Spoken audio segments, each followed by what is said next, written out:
We have learned that God encompasses all of creation, not separate from him, from above, right? Which usually encompassing means over something, but not within it. God's within it. We're within him, rather. And therefore he gives us life from nothingness to something that gives us not just a quality of life, but existence itself. Now, there's something to add to that.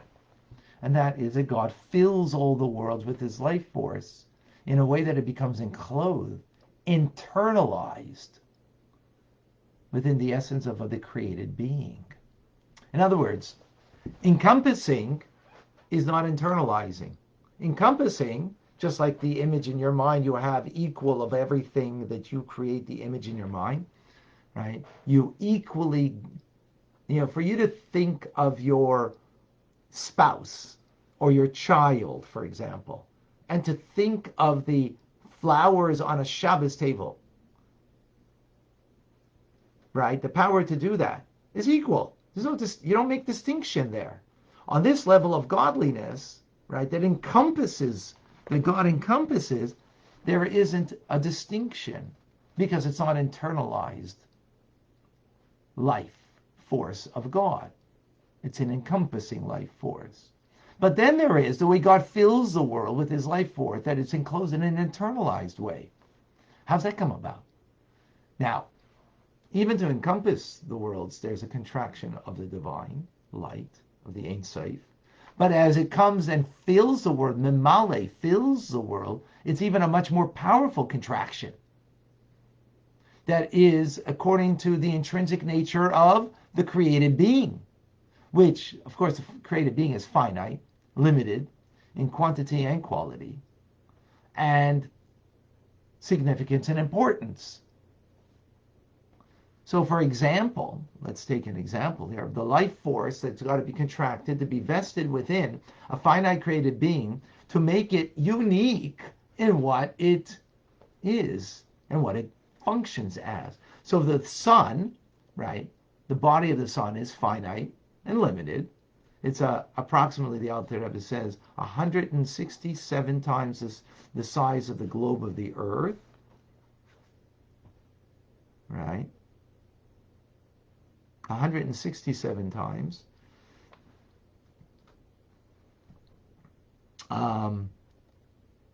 Present day astronomers say it's 4 to 5 billion times greater. So the Rebbe explains that astronomy is speaking about the volume of the sun,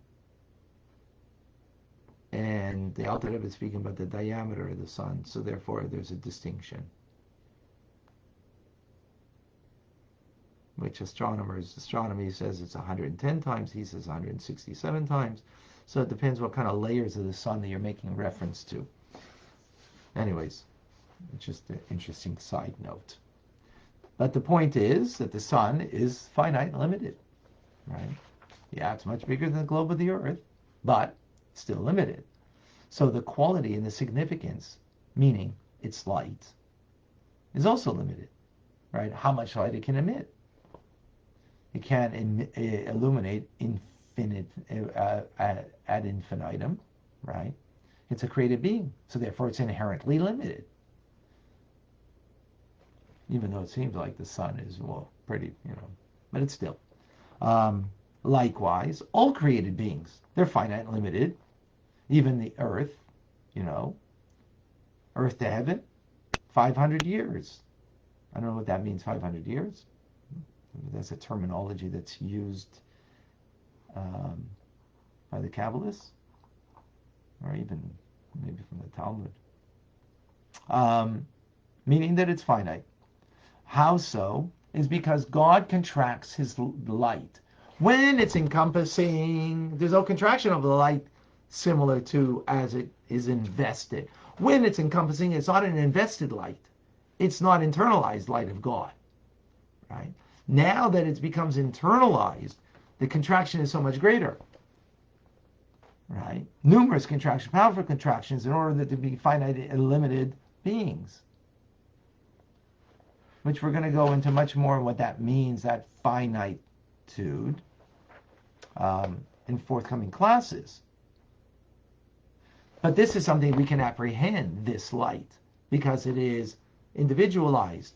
So here the Alter Rebbe doesn't give this metaphor, but we had it previously, of the soul that gives vitality to the eye to see and the ear to hear and the hand to act as a hand. That's an internalized, very much contracted light of the soul that allows the soul to be so contracted that it gives a specific functionality to a specific organ of the body. So likewise, God's light is so much contracted, right, from the all-encompassing light, where there isn't a distinction. And remember the metaphor that when you think in your mind of a loved one, and you think of the flowers on the table that you're sitting there with your loved one, the power to think the two of them is equal because it's encompassing.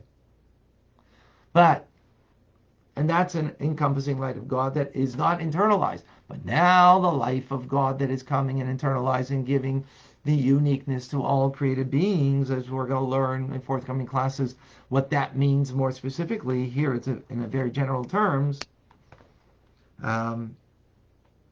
It's a powerful contraction, right? And that power of God that's vested within the unique quality and quantity within created beings is something that we can have an awareness of, a knowledge of, which, again, in forthcoming classes. With that, we conclude.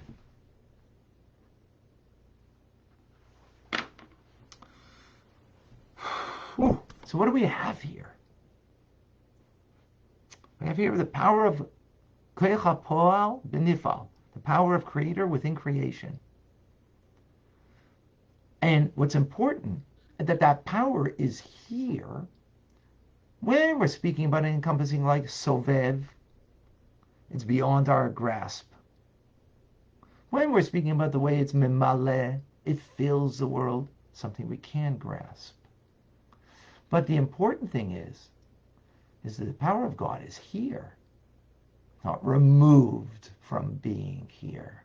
It's concealed. So in that concealment, there's different gradations. It's concealed in a way that you could be revealed. If we learn enough, we dig deep enough, we can see the power of the light as it's vested, internalized within creation. But then there's a power of the Creator that's not vested, it's Sovev, encompasses, and as we explained, but that encompassing doesn't mean that he's not here, he's removed. No, that would be a mistake. Here, but it's beyond us, that we can grasp. Even that, the Alter Rebbe gives us some kind of way that we can at least get some kind of idea of it, and how that, in our mind, in our thoughts, we encompass a world that we create in our mind, as we gave the example several times. What is the point here? The point is that we want to make God accessible to us as our Creator. God is accessible to us by fulfillment of His will, by doing a mitzvah. But that's not where we're going with this. That was in the first 53 chapters of Tanya that we learned, and how we can have mastery over ourselves, of our thought, speech, and action, and how we can be true a servant and even a partner with God. But here we're trying to understand the physics of the universe. Pure physics this is. This is literally pure physics. To understand the makeup of the universe. Yes, it's in spiritual terms. It's not in physical. It's not the elements, of creations or physics as you would learn it in, as energy and mass. We're learning it in its spiritual terms, which is where the energy and mass ultimately come from. Because energy and mass is a something. Where does that something come from? Is from the nothingness of God that He creates, and we're trying to understand that process. So we can therefore sense God's realness within creation. And hence, ultimately even within our lives. Okay, questions, comments, thoughts, difficulties, challenges. I'm up for the challenge. Always.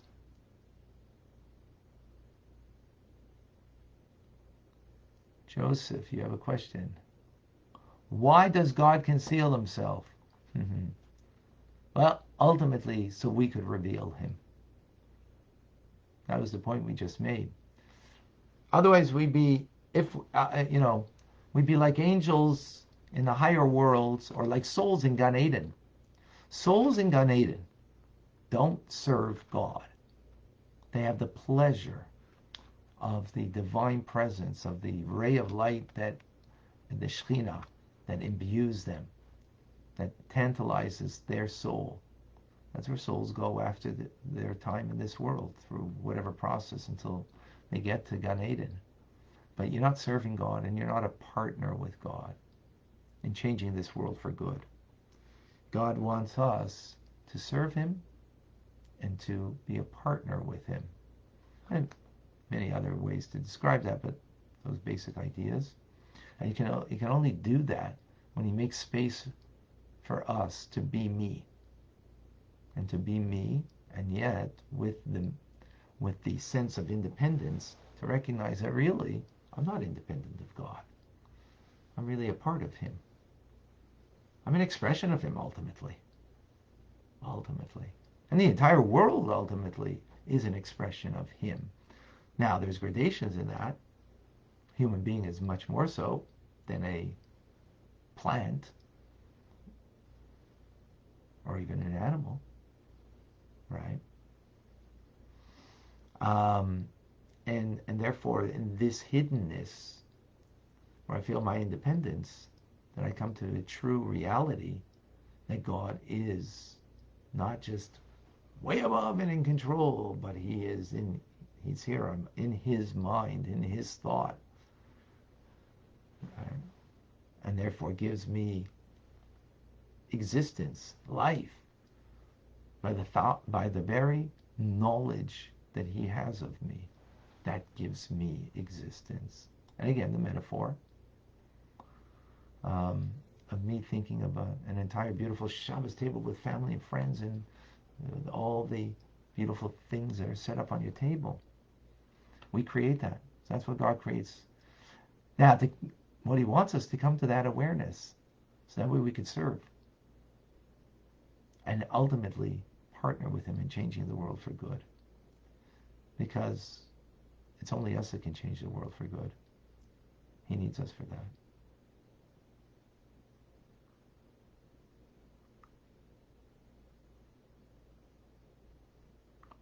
Davida, you have a question. How come I don't see question marks? Oh, there it is. What happens when our thoughts don't come out the way we want them to in speech? I know that there's so many times when I say I can't explain the thoughts that are in my head. Does Hashem cause the confusion, or is it myself not being able to convey my thoughts properly? Well, that's the Hasidic discourse we were learning this morning about the power of speech. That when we speak something rather than think it, we draw from a higher force, from Kadmut HaSeichel, from Chachma that is beyond intelligence, but yet the source of intelligence. And that allows us through speech to talk it through, to make it clear, to bring clarity. Why? Because it draws from a higher place where things are clear, and that we could bring it into a clarity through talking it out. So that's maybe that's what we have to do. On Instagram, hey, Tyler has a question. Did evil get into being in this concealment process? Very good question. So where does evil come from? So in the concealment that we're speaking about over here, there's a greater concealment than what we spoke about today, and that is klipa, shell that covers over. In other words, evil is such a hard nut of a shell that covers over on the truth, the reality. That what's the reality? That God is the only reality. But that nut covers over, and that's what evil does. Evil covers. The definition of evil means something that is a shell, a husk, a covering that is so intense that all you sense is me, myself, and I. And therefore, that me, myself, and I leads me to do what I want. What I want, as opposed to what God wants and needs from me. Which will then lead us to do, bad things. That's the beginning of it, right? Jeff, is an analogy for God's world like snow globe, like a snow globe where we are all inside of it? Or would that be finite? I don't know what snow globe is, so you have to educate me on that. Sorry. Educate me on that. But well, take your mind and take an image of your loved ones sitting at a table, Shabbos table. That's a nice thing. Beautifully set up, wonderful, delicious foods, flowers on the table, the candle lights and everything, right? You're creating that reality. And you're creating it equally, the one you love and the flowers, even though there's great distinction between them, right? In your relationship to them. But yet in your thought, there's no distinction. It's encompassed equally. That's the encompassing light of God.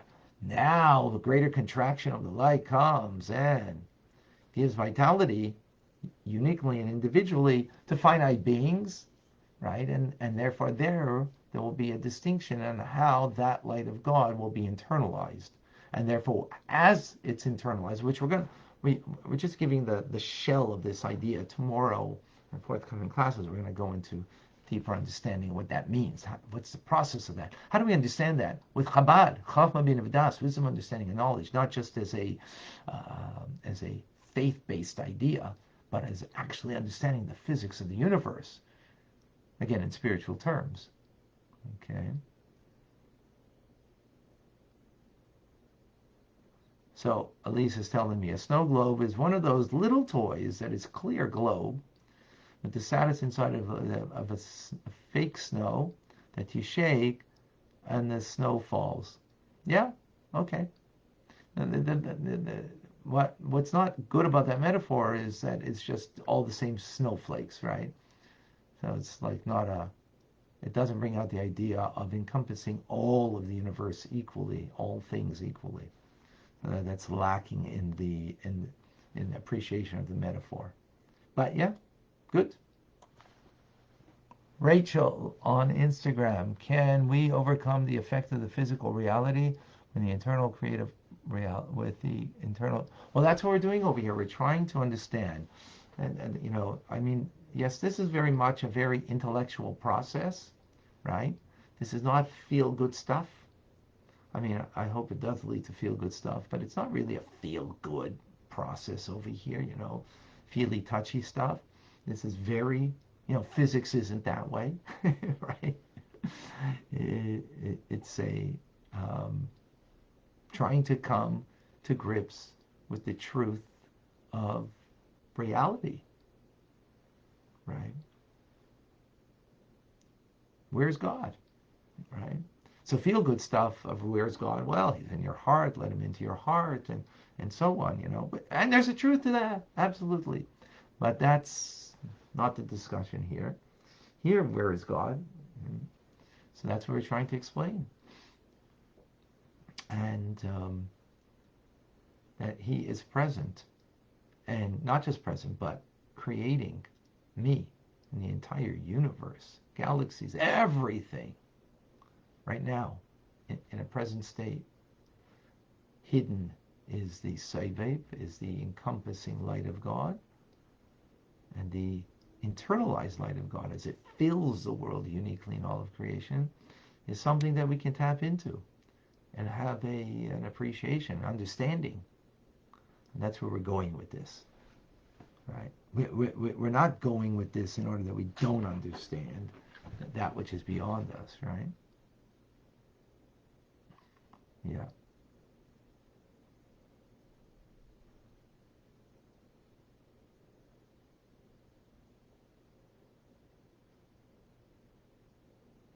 Okay, Marcy, thank you. Ed, okay. Anything else, folks? All right, amazing. A reminder, 6:30 tonight on Zoom, 770, 60, 85. Right, that's the Zoom for tonight, and that's also for now. We're going into Rambam. We're learning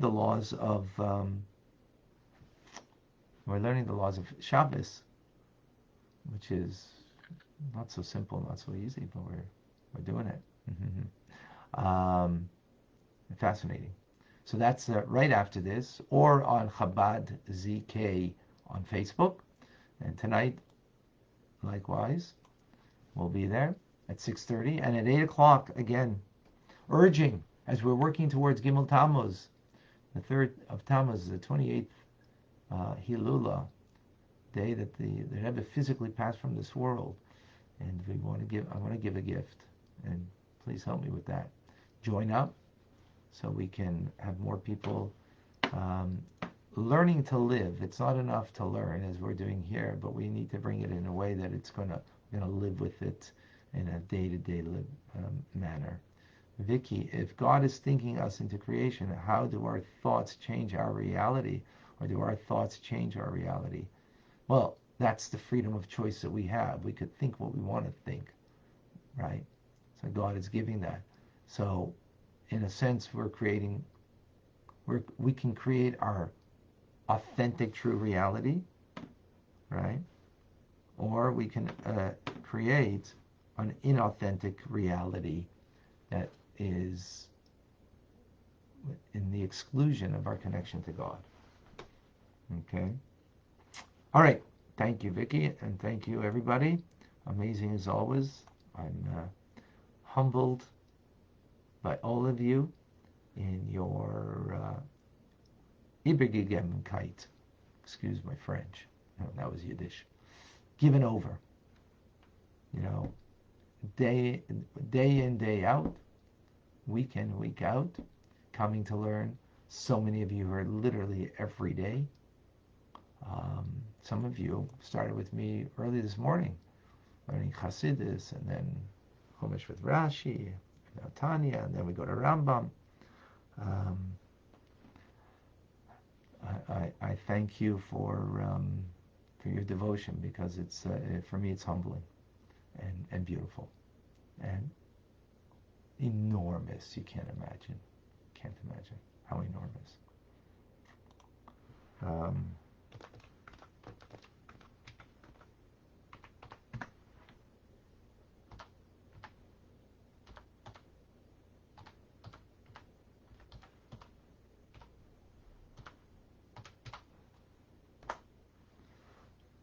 All right, folks. We'll see you in a few moments, or tonight, or tomorrow. Have a wonderful day. God bless you all.